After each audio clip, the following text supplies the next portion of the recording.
Hello everyone. Today I'm going to show you how to troubleshoot RDP issues with Azure VM. For this demo I have created a virtual machine named Tech Knowledge. So let's begin. So one of the most common reason we are not able to RDP is machine is not in running status. So on your virtual machine, go to the overview tab. The machine status could be stopped, deallocated, unknown, or could be anything else. So make sure the VM is in running status.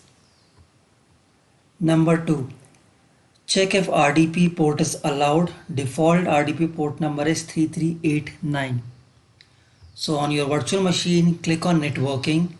On the networking, make sure RDP port number 3389 is allowed from any source, and it should be allowed in the action. There is a possibility under the source you have mentioned some specific IPs. So check what's your IP, and how to check what's your IP. Go to Google, just type in what's my IP. That will show you your current IP address. Make sure the allowed IP addresses, your IP should be listed or it should be any. Point number 3, RDP port may be allowed, but there may be a deny rule. So here, as we can see, NSG rules RDP 3389 priority is 300 and it is allowed. So there is a possibility there is another rule with same attributes and it has a deny rule with a higher priority. So of course, if it has a lower number, which means higher priority, the other rule, the deny rule, will be processed and this one will not be processed. So make sure there is no conflicting rule.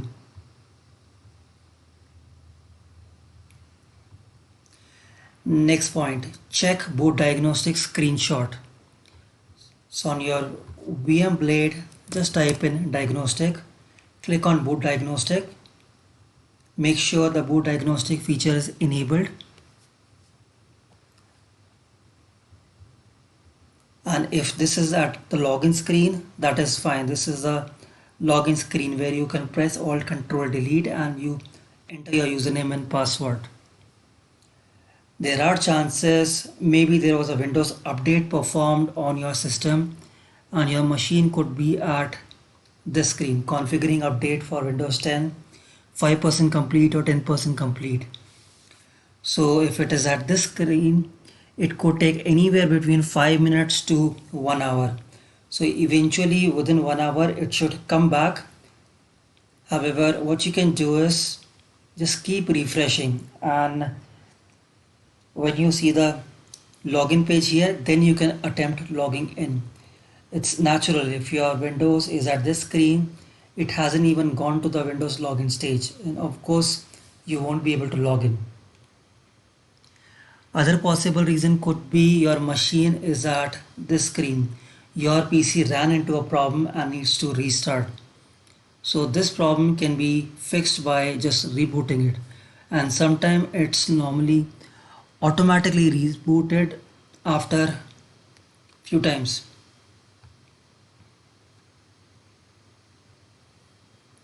Next reason, VM IP can be found in networking tab. Okay, so when you look at the IP address here, this is the most common place where most people look for the VM IP address, but this might not be correct. If your virtual machine is added as part of a load balancer, this page will show you the load balancer IP, and the correct IP address for the VM will show up under networking. So as you can see on overview page, it shows 13.76.3.71, and on networking page it shows 13.76.47.45. So this is the one we have to RDP with. Moving on to point number 6, try to log in with VM's private IP from another machine on same subnet. So my current virtual machine, it's on the temp vnet, that's the name of the virtual network, and the subnet is default. In the same network, I might have multiple virtual machines. What I can do is I can log into any other machine with its public IP, and then from the other machine I can use a private IP of this problem VM, and from within the VM I can try to RDP. If I'm able to RDP with the private IP, that isolates the issue, that it isn't the machine problem, there is something at the network level which needs to be fixed. Okay, moving on to point number 7, set RDP port number for run commands. So as I mentioned earlier, default RDP port number is 3389, but there is a possibility you are not using the default port number. You could be using a port number like say 12345. So in that case, you will click on add inbound port. You will be adding a inbound port number 12345, or you could even modify the existing one. Instead of RDP, just choose custom.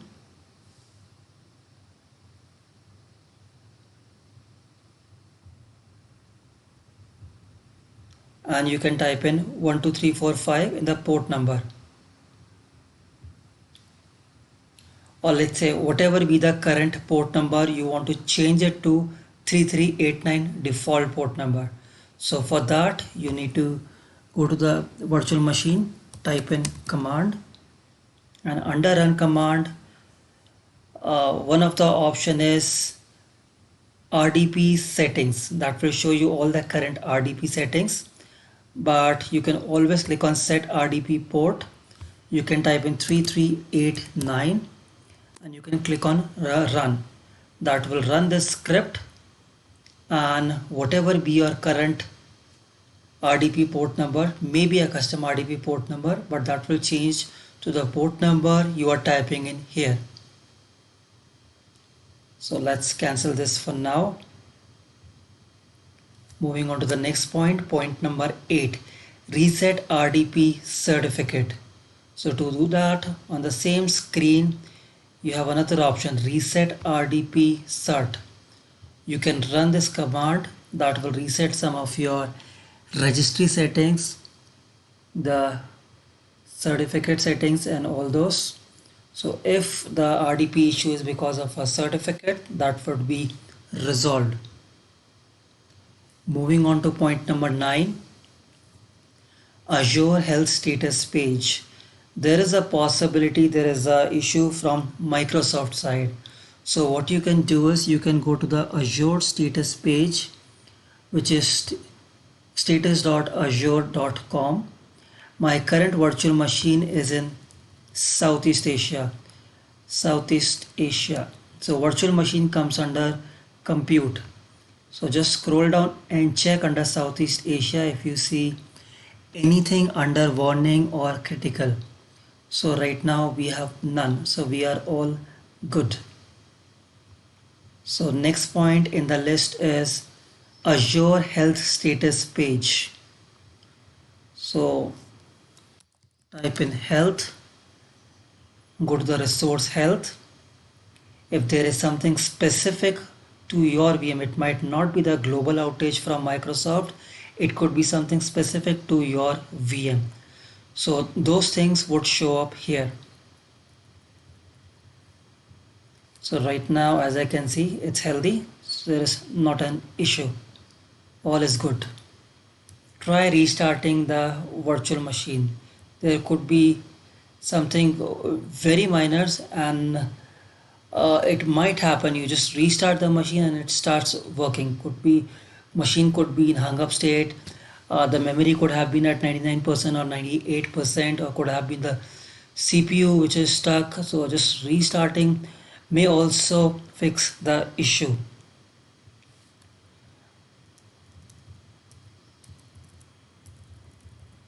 Moving on to the next point, reapply or redeploy. So under the virtual machine, you have an option for redeploy. When you redeploy the machine, the virtual machine would be just redeployed once again on a different host in the same data center. So this might also help in few situations. Then we have the reapply option. In case of reapply, it will just reprovision your virtual machine once again. So this is also one of the option. So these are some of the steps to be performed from the Azure portal. Then the next troubleshooting, when you are trying to log in, it actually prompts for the username and password. And you type in a username password and then it tells you the username password incorrect. So one of the possible reason for that could be the username could be in a domain name / username format, or it could be a local account. For a local account, you can type / the username. So it depends. And another reason could be the username you are logging in with does not have permission on the server to RDP. So what you can do is you can log in with the administrator account, or you can contact the company administrator. You can ask them to grant you RDP privileges so you can log in. Another possible reason could be you are trying to log in and you get an error for network level authentication, which looks something like this.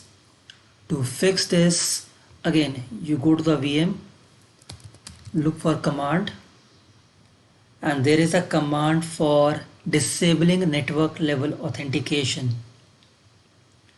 When you get this error, what this means is when you're trying to log in, the virtual machine tries to communicate with the domain controller and the virtual machine's communication with domain controller fails, and that's why it gives you this error message. So from the virtual machine, when you disable NLA, it actually logs you in.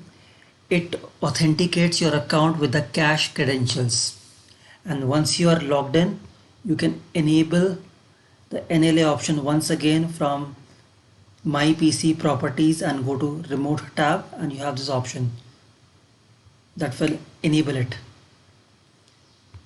So these were the most common troubleshooting steps. This should resolve almost 99% of your RDP issues on an Azure VM.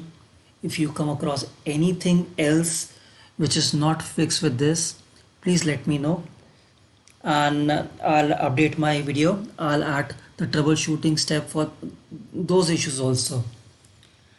So I hope you found this video useful.